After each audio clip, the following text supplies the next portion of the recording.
Okay.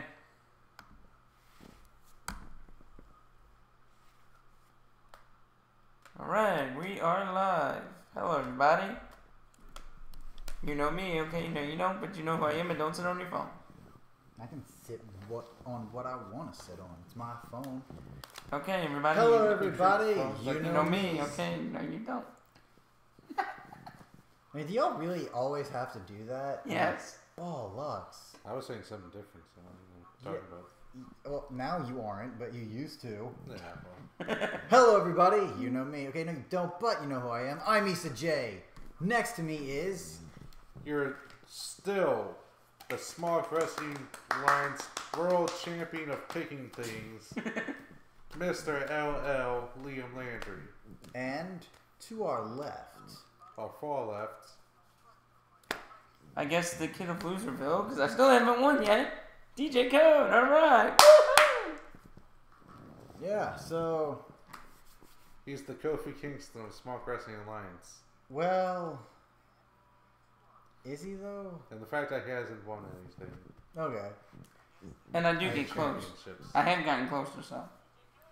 But anyways, here's our review of Elimination Chamber 2019. Yes.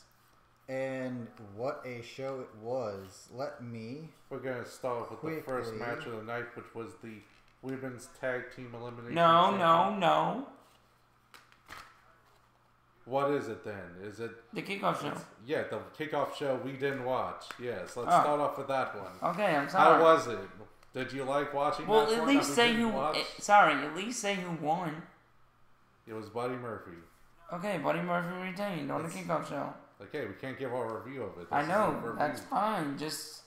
We're reviewing. Say who won and say that we didn't watch it. That's a review. We can't give a review of it, so okay, go to the first one of the actual pay-per-view. Because this was the first one pay-per-view. It was the Women's Tag Team Elimination Chamber match. Yes. The participants involved were Carmella and Naomi, Mandy Rose and Sonya Deville, Nia Jax and Tamina, Billie Kay and Peyton Royce, Liv Morgan and Sarah Logan, and Sasha and Bayley. Those were your 6 teams. And a lot of them was a bit off. You know what I mean? The synchronization wasn't there. But in my opinion, it was a fun match. What were your thoughts? I give it a C. It wasn't great. It was okay. I mean, the way people got eliminated was okay with me. I just really didn't like how you had all these teams, and besides really the Iconics, who were together most of the time, didn't really know how to be a tag team. It's kind of weird. So yeah, if I had to give you a grade, it would be a C. I actually liked it. I thought it was a little bit better than that. Personally, I really liked how the first 2 teams were the first 2 teams, basically the Iron Women. So they all, the ones who started were in 33 throughout the whole time, which was great. And Sonya Deville was amazing. Mandy Rose stepped up her game. Riot Squad was great. Of course, Hug and Boss are good. It's just, yeah, like we've been saying, the synchronization just wasn't there. Your thoughts? Right. Synchronization wasn't there for the Hug and Boss connection, but I think overall it was good stuff. Had some good tag team maneuvers and stuff, and some interesting spots in there. And I think it was overall entertaining match, so I thought it was worth it. Oh, 100% worth it. Yeah, it was worth it, don't get me wrong. I mean, it was one of the better women's matches I've seen in a long time. It's just, I wish they would have been more in sync. That's just my opinion. Yeah, and then, of course, the first team eliminated was the first team that should have been eliminated, which was Carmella and Naomi, and that made my heart happy. That was amazing. And, yeah, the cool way how they just gained up on Tamina to get her eliminated was good. Poor Iconics. Interesting stuff, yeah. Yeah, and then, of course, your new champions are Bayley and Sasha. So, congratulations. we'll see what y'all end up doing with those championships. Next match, it is the SmackDown Tag Team Championship match where Miz and Mac, whatever the heck they call themselves, The Miz and Shane McMahon versus the Usos. People coming in as champions is Shane and Miz, but gladly they didn't leave as champions. Right. As the Usos became everyone's favorite tag team with their defeat of Shane McMahon. And it was a good match. They actually put on a pretty good show. I would give no compliments to Shane McMahon. Of course you won't. But for the most part, they did tell a good story, and it was interesting. And Usos worked really well together, and they didn't outstay their welcome. Only 14-minute match, so that's cool. Your thoughts on the match? It was okay. It wasn't great. I mean, I didn't think the Usos were going to win just because of what happened with one of them getting arrested, but they did win. I'm glad because hopefully the Miz and McMahon feud thing's over, but it's not going to be. I just know for a fact it won't be. So, yeah, it was an okay match. In my opinion, kind of wasn't worth it. I actually will say it is worth it. We had the actual team win. The Usos becoming 6-time champions. We had the at least Shane and Miz being entertaining, and Miz eating the pin, making it sound pretty funny, or at least making the storyline funny when he was like, "My own born baby child," and got mad. Yes, the wrong person's turning heel, we find out, but it doesn't matter. Miz is better as a heel anyway. So, yeah. What your final thoughts? I don't really like Shane McMahon, but it was overall a good match and was worth it. That hurt you inside. I said it. That hurt you inside. Other people may be entertained by it. Our next match of the night, Bobby Lashley, the Intercontinental Champion, teaming up with Leo Rush in a handicap match for the Intercontinental Championship against Finn Balor. Finn was on the ropes for most of it, and I'm pretty sure I watched majority of it, or I watched all of the match. It was a good match. Yeah, it started off exactly how you thought it would. Bobby having most of the offense, and it ends exactly how you think it is going to end. Leo Rush screwing over Bobby Lashley for the championship, Finn winning. Your new champion, Finn Balor. But let's go into the more logistics side of it all. Finn Balor's champion. That's worth it in and of itself. Your thoughts? Yes, I said it in the podcast that I thought he should be champion, and he is now. Will he keep it past WrestleMania? I'm pretty sure he will. I don't know what they're going to do with this Bobby Lashley, Leo Rush thing. I don't want to see a feud between them two. I really think there shouldn't be a feud between them two. If there is, that's just plain stupid. But all in all, it was a great match. Like we all thought, like y'all probably thought, it was Bobby Lashley most of the offense, and then in the end, Finn Balor gets just enough to win. That's not my type of match sometimes, but in this case, because it was a handicap match, it kind of had to go that way. So I liked it. It was, I would say, it's a pretty good average middle of the road match. Mm-hmm. I think if it was a worse pay-per-view, I would say it wasn't worth it, but since it was a better pay-per-view overall, it didn't really feel as bad, you know. So I would say it's worth it because of that. But overall, I kind of thought it was middle of the road type of match. I kind of agree with that. I think it didn't have to be there, but it was, and like you said, it didn't make the pay-per-view any worse. So yeah, I think it was worth it. Ethan? Yeah, I thought it was worth it, and I'm glad Finn Balor is now the champion. Yes. It was a long road back for him. So next, Our next we have match is probably the worst match of the night because it wasn't a match. It was for the Raw Women's Championship, and a minute and 40 seconds later, Ronda Rousey retains, making Ruby Riott tap out. I feel bad for Ruby Riott because she deserves so much more. Yeah. So much more. But it did end. The match, let's get it out the way as quickly as this match was. No, it wasn't worth it. This match, it started out like you thought it would with Ruby Riott getting some of the offense. And there was no offense for Ruby though. A little bit in the beginning, she bull rushed Ronda Rousey, got very little offense, and you knew Ronda was winning. That's the sad part about these Ronda matches, is they can be as long or as short as they want, and even if they're great, they're not great because you know who's gonna win before it even starts. So any Ronda Rousey match from here on out until they show something different is not worth it. It's not worth it because they screwed over Ruby Riott and made her look super weak. It's not worth it. Yeah, so let's get on to what was worth it. After the match, Charlotte comes into the ring and she's staring down Ronda and then hobbling on some crutches. Here comes the man, Becky Lynch. And then after a little stare down, she takes one of her crutches and she beats down Becky Lynch. Becky Lynch beats down Charlotte, which was amazing. And then she gives one of the crutches to Ronda. And she's like, go Ronda, go hit her. Go attack her. And then she attacks Ronda with the other crutch.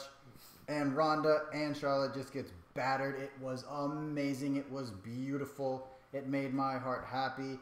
Becky Lynch stands tall and gets walked off, which keeps the story alive and I would say golden. it's been poor selling of the leg, though. Yeah, but I don't really care because she learned from Seth Rollins, obviously. That's not the point here. The point here is Becky Lynch stood tall in the end, and that's what needs to always happen. That was worth it. Oh, to an extent, yeah. May have gone a little too long with the staring down and everything, but Yeah. Yeah. I would say it's better than the match itself. Mm-hmm. It was better It was than longer than the match itself. It was better than the match itself, but it did last a little bit longer than it should have. And I really don't like this storyline. I mean, I just don't. I mean, Becky Lynch won the Royal Rumble fair and square, and I don't think Charlotte should interfere in that just because she's got Flair behind her first name. I don't care who you are. You did not win, and you did not get the chance to main event WrestleMania. It should be Becky versus Ronda, but it's not going to be, and I don't think it's going to be that great of a match at WrestleMania. Next match is Baron Corbin versus Braun Strowman in a no disqualification match, and it ends exactly how you think it's going to end, with Drew McIntyre coming out right before Braun Strowman's about to win. But what we forgot, Bobby Lashley is a part of their triple heel team, attacks Braun from behind, and they end up getting Baron Corbin the victory here. I thought it was fast enough. It didn't linger long. It was only a 10-minute match. It felt quick. And the final beatdown, a little bit clumsy at times, but they ended up doing a triple powerbomb between two tables. I enjoyed what I saw. They kept it entertaining at least. So, yeah, it was worth it for me. What are your thoughts on this one? You didn't really need the match. This is another one of those matches you could have taken out. But all in all, it didn't make the pay-per-view worse, so yes, it was worth it. Yeah, I thought it was worth it because it was kept short and it was a nice break from things and it didn't overstay its welcome, so say it's worth it. Yeah, especially transitioning into the match of the night. The main event. I can interject. Yes. The official WWE Twitter put out one of their polls for like favorite match of the night. The Raw Women's wasn't even on here. Wow. Wow. It was Shane versus Usos. WWE champion by a huge 70%. Oh yeah, that shouldn't even be close. Oh yeah, because match of the night, 100% the best match of the night was the main event. It was for the WWE Championship. It was Daniel Bryan, your champion, going in against AJ Styles, Jeff Hardy, Kofi Kingston, Randy Orton, and Samoa Joe in the Elimination Chamber. And dang, what a match! What a bloody match! Kofi lasted a long time. Daniel lasted longer. Well, yeah, not by much, because Kofi was the first one out the pod, but it was a good. Daniel started the match with Samoa Joe. That was a good match. It was good. It was entertaining. It was near perfect. Not perfect. No, it wasn't. Perfect. It wasn't perfect. They had some botches, but you expect that in a big 6-man tag team match. It's not going to be perfect. Elimination match. 6-man elimination match. Sorry, but that's okay. It's a great match. It was. It's A+ worthy. I mean, it's been a good start to 2019 for WWE. I'll give them that. Yeah, I would say it's definitely worth it. Definitely match of the night. Really entertaining stuff. Especially as you got down to the last two, it really was thrilling. Kept you on the edge of your seat. Yeah, really great match.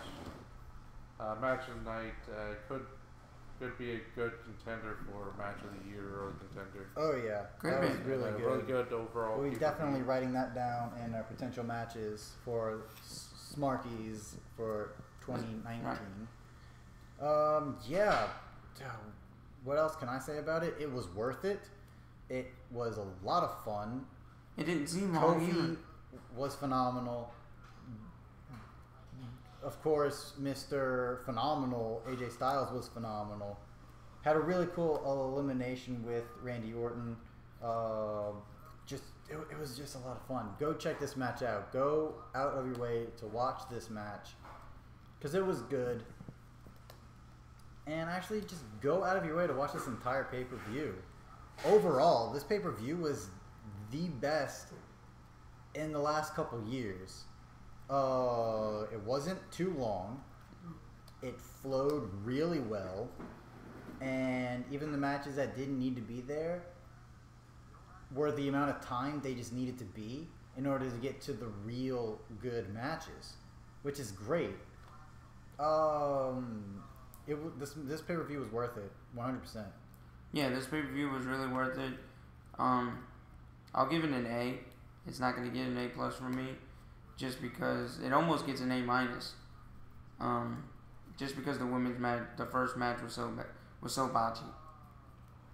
But I'll give it an A-, just because the women's match was so botchy, and then you had the Ronda Rousey match, which was just, they should have given Ruby Riott a little more offense. But all in all, it was worth it. One of the better pay-per-views in years. And then when I say years, I mean one of the better pay-per-views I've seen my whole time watching WWE. Yeah, really good pay-per-view overall. Definitely worth it. So good stuff for pay-per-views in 2019. And I think if they keep this up, they will. And the only reason why the last pay-per-view was so difficult, it was only because it was long. Yeah. It was still good though. Like taking it match by match, it was still good. So, but even if job, WWE. But even if you take all the entrances out for the Royal Rumble, it's a 5-hour match. You take it down, that's only what, 4.5 hours? If you take out the entrances. Well, they don't all do entrances; they do run-ins. No, I know, but what I'm saying is, if you take all the, you get what I'm saying, but it's just yeah, great stuff. Right. Keep it up. Keep up the good work. Did someone do in one of the video games a Royal Rumble where every participant is Undertaker and does a full-length Undertaker entrance? Oh my gosh, that'd be as long as the actual Rumble pay-per-view. It would. All right, guys. That's our review. That's our thoughts on the show. Thank you guys so much for watching. Please give us those sexy likes. And the unsexy ones. Don't forget to share to all of your friends. And enemies. And if you really like what we do, please subscribe to the channel so that way you are part of the Smarky family. And then hit that notification bell, because when we go live at 1 p.m. Central Time for Shooting with the Smarky family and for all pay-per-views, WWE, and we try to do non-WWE ones as well. And whenever any other videos pop up, or whenever you need to be notified, ring that bell. Ring it nice and hard. Please give us a comment down below, letting us know what your thoughts were on the Elimination Chamber 2019 pay-per-view. We would really like to know. And yeah, follow me on Twitter at IsaJ_STP. Follow me on Twitter at Liam_SWA. And follow me on Twitter at DJC_SEL. Until next time, everybody, it will be awesome. Bye. All right.